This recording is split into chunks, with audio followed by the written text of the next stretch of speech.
Hello, বল। দোস্ত শোন, কিছুদিন পর আমার খালাতো বোনের বিয়ে। আরমান যাচ্ছে, তুইও চল। না, তোরা যা। চল না প্লিজ। আর এমনিও আমরা ঢাকায় যে কলেজে অ্যাডমিশন নেব সেটা আমার খালার বাড়ি থেকে কাছে, তো একেবারেই সেই কাজটা সেরে নেব। ও আচ্ছা, কখন যাবি? পরশু, কাল আমরা তিনজন শপিং করে পরশু যাব। ওকে, যাব।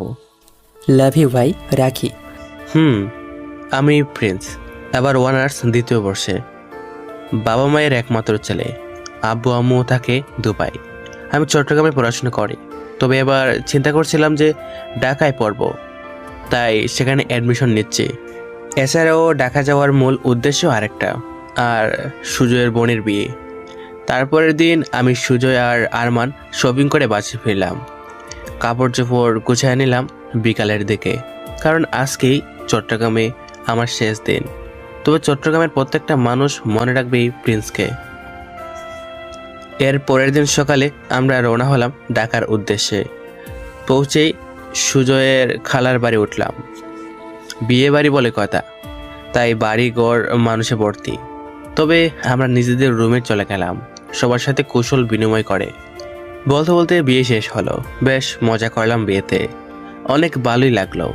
তারপর কলেজে অ্যাডমিশন নিয়ে এর পরের দিন কলেজে গেলাম। প্রথম দিন এক নতুন কলেজ, তাই খুব ভদ্রভাবেই গেলাম।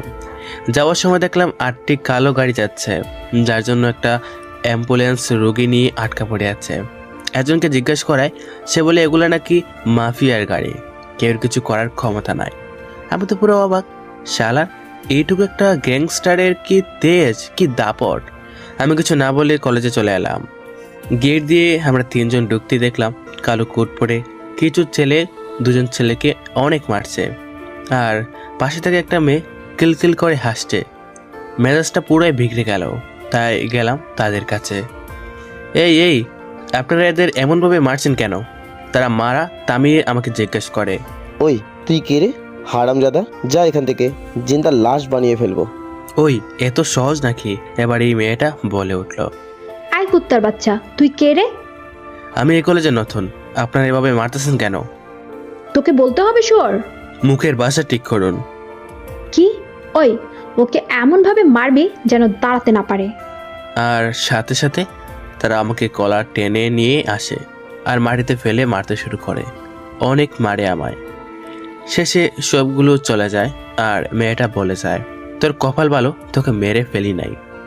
আমি মাটি থেকে সোজা উঠে দাঁড়াই, কিন্তু কিছুই বলি না। সবাই অবাক হয়ে যায়, কারণ যেভাবে মেরেছে উঠে দাঁড়ানো কোনো